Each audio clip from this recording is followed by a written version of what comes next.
Hello everyone, welcome to career information. तो इस video में मैं आपसे जो रिक्रूटमेंट शेयर करने वाला हूँ, ये एडमिनिस्ट्रेटिव की पोजीशन से जो निकली है CSIR central electrochemical research institute जो कराईकुड़ी तमिलनाडु के अंडर है।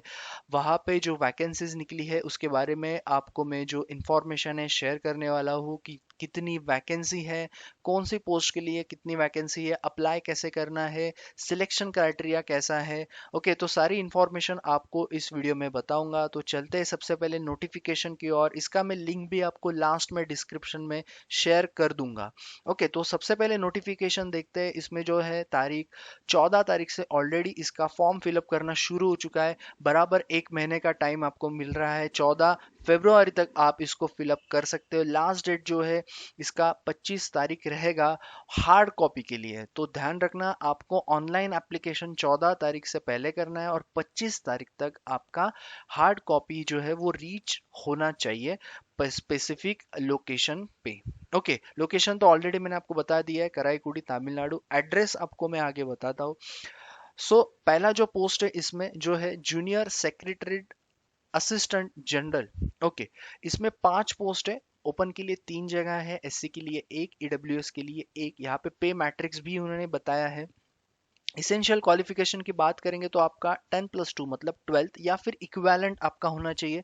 और सबसे इंपॉर्टेंट, आपका 35 वर्ड्स पर मिनट इन इंग्लिश आपका टाइपिंग स्पीड होना चाहिए।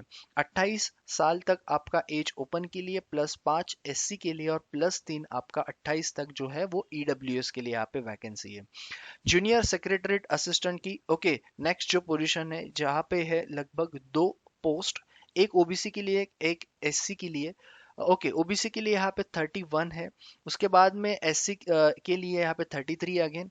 यहाँ पे आपका जो है अकाउंटेंसी के अंडर आपका हुआ है तो आपको यहाँ पे प्रीफर किया जाएगा।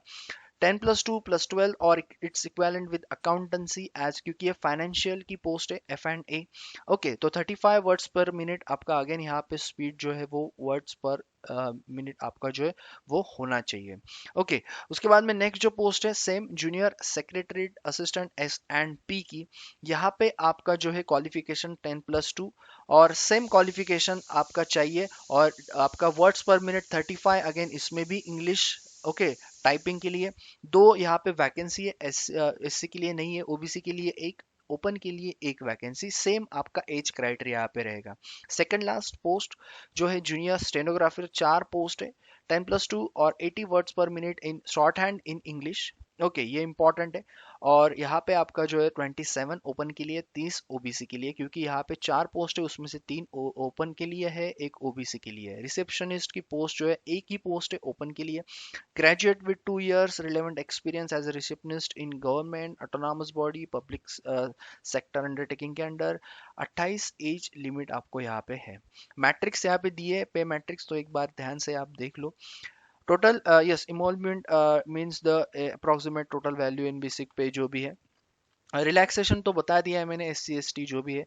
जॉब रिक्वायरमेंट, तो यहाँ पे जो बहुत सारी पोस्ट है related to the junior secretariat assistant जो जनरल एडमिनिस्ट्रेशन की है। फाइनेंस का मैंने ऑलरेडी आपको बताया। और आखिरी S&P की जो स्टोर्स एंड परचेस की है।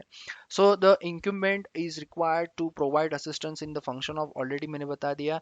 एनी अदर ऑफिशियल वर्क जो भी आपको असाइन किया जाएगा। जूनियर स्टेनोग्राफर की बात करेंगे तो आपको प्रोवाइड करना है असिस्टेंस, टाइपिंग और any other official work in administration जो आपको टाइम टू टाइम दिया जाएगा। रिसेप्शनिस्ट की जो है यहाँ पे नेचर जो है, यहाँ पे आपको है जो भी विजिटर्स आएंगे, साइंटिस्ट ऑफिसर जैसे कि रिसर्च इंस्टीट्यूट है, स्टाफ डिवीजन जो भी होगा उसको आपको यहाँ पे अच्छे से मैनेज करना है। आपको यहाँ पे टास्क असाइन किया जाएगा। बेनिफिट्स की बात करेंगे, यस, जो आपका DA, HRA, TA as admissible to the central government employees as made applicable to the CSIR. Council employees are also eligible for accommodation of their entitled type as per the CSIR allotment rule depending upon the availability in the HRA will not be admissible। तो ये चीज़ है, ये चीज़ याद रखना। Okay, तो ये थी कुछ इंपॉर्टेंट फैक्टर्स, जैसे कि आपको बहुत सारी फैसिलिटीज भी यहाँ पे मिलेगी in addition to the emoluments indicated against each category of post. तो आपको बेनिफिट सच एज जैसे कि आपको medical expenses, leave travel ex concession, okay, convenience advance, या फिर जो आपका हाउस बिल्डिंग एडवांस होगा वो आपको मिलेगा जैसे कि CSIR के जो रूल्स है उसके हिसाब से। The post will govern by the new pension scheme, जो भी 2004 को लागू हुआ है, तो उसके हिसाब से आपको यहाँ पे आपको एडजस्टमेंट करना पड़ेगा। जनरल इंफॉर्मेशन की बात करेंगे, जो कुछ इंपॉर्टेंट होगा तो मैं आपको बता दूंगा। तो एक चीज याद रखना, आपको सेल्फ अटेस्टेड कॉपीज ही भेजनी है। जेरोक्स निकालो, उसको सेल्फ अटेस्ट करो, और आपको फॉर्म फिलअप करके, जो ऑनलाइन आप फॉर्म फिलअप करोगे उसके साथ आपको 25 तारीख तक भेजना है।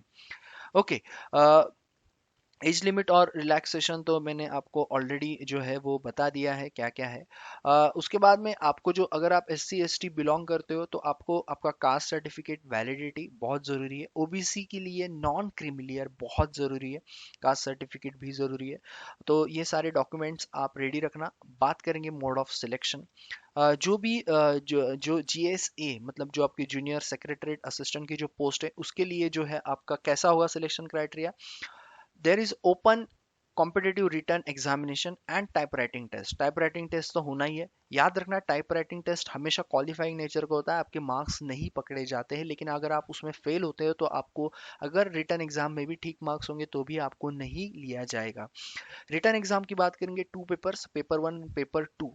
Paper 2 will be evaluated only for those candidates who secure the minimum threshold marks in paper 1। मतलब पेपर 1 आपका जब तक क्लियर, मतलब आपके मार्क्स नहीं क्लियर होते तो आपको पेपर 2 आपका चेक ही नहीं किया जाएगा। The proficiency in computer typing speed and in using computer will be qualifying nature, जैसे मैंने आपको ऑलरेडी इसमें दिया है, लेकिन उससे पहले ही मैंने आपको बता दिया। द फाइनल मेरिट लिस्ट जो होगा आपके basis of the performance in a paper 2।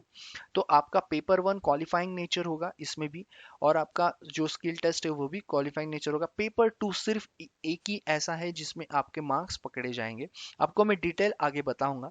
उसके बाद में जूनियर स्टेनोग्राफर की बात करेंगे, तो इसमें भी आपका नेसेसरी एलिजिबिलिटी क्राइटेरिया आपका कंप्लीट होना चाहिए। ओपन कॉम्पिटिटिव रिटर्न टेस्ट आपका होगा एग्जामिनेशन।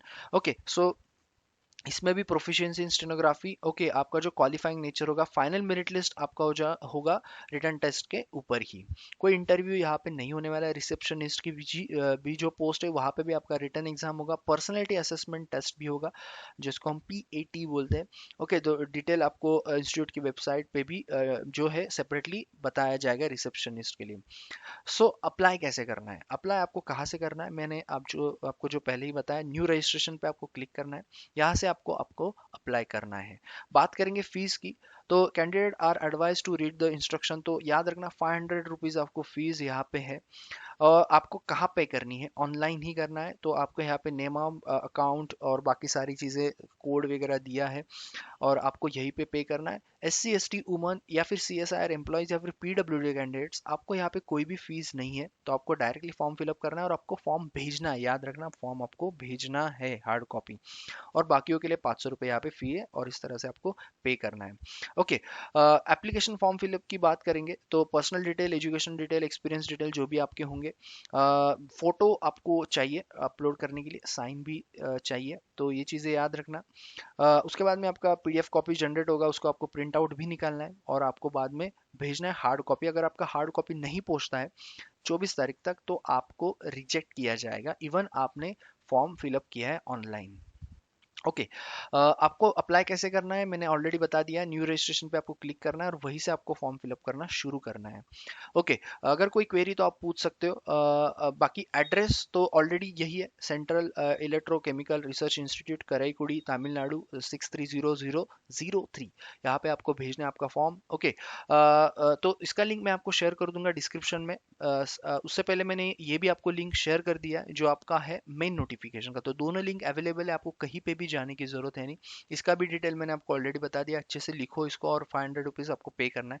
कहाँ पे एप्लीकेशन भेजना है वो भी मैंने आपको शॉर्टली बताया, लेकिन आपको क्या क्या लिखना है। एनवेलप पे आपको लिखना है the application for the post of जो भी होगा, और आपका पोस्ट कोड आपको वहाँ पे लिखना है एनवेलप पे अच्छे से। और आपको भेजना है control of examination, sorry control of administration not examination, CSIR, जो मैंने आपको एड्रेस ऑलरेडी बता दिया, कराईकुड़ी 630003 तमिलनाडु। ओके, ये आज से यहाँ पे भेजना है। Candidate applying for the more than one post, जो बच्चे पूछ रहे थे, मस्ट सेपरेट एप्लीकेशन आपको भेजना है और आपको पोस्ट भी करना है ईच पोस्ट, क्योंकि आपको अलग से करना है, यहाँ पे आपको पोस्ट कोड भी डालना है। तो अगर आप दो अलग फॉर्म भरते हो, जैसे कि अभी कुछ एलिजिबिलिटी क्राइटेरिया है तो कुछ पोस्ट के लिए सेम ही है, तो आप अगर आप 3 पोस्ट के लिए अप्लाई करना है तो 3 फॉर्म आप भरिए और तीनों को आप अलग अलग एनवेलप में डाल के एक ही साथ आप पोस्ट कर देना, ताकि आपका टाइम भी बच जाएगा। बस इतना याद रखना, एक ही एनवेलप में तीनों एप्लीकेशन मत डालना, अलग अलग उसको सेपरेटली आपको भेजना है। ओके, तो एड्रेस भी मैंने आपको बता दिया। बाकी डॉक्यूमेंट्स कौन से साथ में भेजने हैं, वैसे आपको पता ही होंगे, आपके educational background, date of birth, आपकी जो अगर कास्ट होगा उसके हिसाब से, तो यहाँ पे ऑलरेडी उन्होंने एक बताया है, तो आप इसके हिसाब से चेक कर लेना, एक बार टिक मार्क कर लेना कि आपके कौन से फॉर्म जब आप फिलअप करते हो, ओपन OBC कैंडिडेट्स की बात कर रहा हूँ, आपको जो रिसिप्ट जनरेट होगा वो भी आपको चाहिए, क्योंकि आपका जो है आपने फीस पे किया, ये भी ज़रूरी है उनको भेजना। ओके, बाकी कलर फोटोग्राफ और आपकी साइन अक्रॉस इन फुल, ये चीज़ याद रखना। ओके, यहाँ पे जो दिया है colour photograph pasted on the application form and sign across, ये बच्चे भूल जाते हैं, इसलिए ही मैंने ये वीडियो बनाया है। बहुत सारी छोटी छोटी बातें हैं जो आपको एक बार वीडियो देख के आपको समझ में आ जाएगा, उसके बाद में आपको कहीं पे भी जाने की ज़रूरत है नहीं। ये था इसका पूरा इन्फॉर्मेशन। अभी हम बात करेंगे जो मैंने आपको बताया था कि आपका मोड ऑफ एग्जामिनेशन कैसा होगा। जो JSA की पोस्ट है, उसमें आपको जैसे मैंने बताया पार्ट 2 पे, मतलब पेपर 2 पे ही आपका सिलेक्शन होगा। पेपर 1 आपको सिर्फ क्वालिफाई करना है। इसमें आपका 2.5 घंटे का ये टेस्ट होगा, जिसमें आपका पेपर 1 में जो 100 क्वेश्चंस होंगे 200 मार्क्स के लिए। ध्यान रखना, पेपर 1 के लिए निगेटिव मार्किंग नहीं है, आप पूरे अटेम्प्ट करो ही, क्योंकि आपको क्या करना है, आपको पेपर 1 का क्वालिफाई करना है। सिर्फ पेपर 1 आपका जो है ऐड नहीं होने वाला, लेकिन अगर आप इसमें डिस्क्वालीफाई हो जाते हो तो आपका कुछ भी मार्क्स काउंट नहीं होंगे।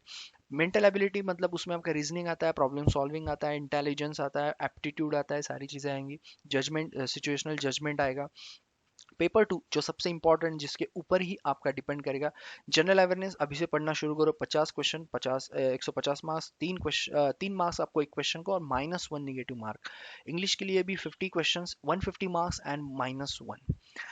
Scheme of competitive examination for junior stenographer. तो मेरे ख्याल से अभी आपको ये पता चल गया होगा आपको क्या करना है। आपको पेपर 1 अच्छे से देना है, ताकि आपका पेपर 2 चेक हो जाए, और आपको उसके बाद में स्किल टेस्ट भी देना है जो टाइपिंग का होगा। मेरे ख्याल से अगर आप अच्छे से एक्सपर्ट होगे तो आप वो तो क्लियर कर ही जाओगे। जूनियर स्टेनोग्राफर की बात करेंगे, तो इसमें आपके 3 पार्ट में एग्जाम होगा, जिसमें 200 क्वेश्चंस होंगे। आपको 2 आवर्स मिलेंगे। जनरल इंटेलिजेंस का 50 क्वेश्चंस, 50 मार्क्स, यहाँ पे आपका 1/4 negative marking. General awareness 50 question, 50 marks, 1/4 negative marking. और इंग्लिश का 100 क्वेश्चन, 100 मार्क्स, 0.25 मतलब 1/4 निगेटिव मार्किंग। प्रोफिशिएंसी टेस्ट जो आपको बताया वो होने ही वाला है, 50 मिनट्स आपको 70 मिनट्स फॉर स्क्राइब के लिए है। ओके, तो ये चीज़ याद रखना। तो मेरे ख्याल से अभी सारी इन्फॉर्मेशन मैंने आपको ऑलरेडी बता दिया। रिसेप्शनिस्ट का अलग से वो सेपरेटली डालने वाले हैं, जब आएगा मैं आपको बता दूंगा, या फिर रिमाइंडर दे देना। ओके, ये था पूरा नोटिफिकेशन। दोनों लिंक मैंने शेयर कर दिए डिस्क्रिप्शन में। बाकी आप चैनल को सब्सक्राइब करो, ऐसे ही डिटेल्ड वीडियो आपको मिलते रहेंगे, क्योंकि बहुत सारी चीज़ें होती है रिक्रूटमेंट से रिलेटेड जो शेयर करना बहुत ज़रूरी है।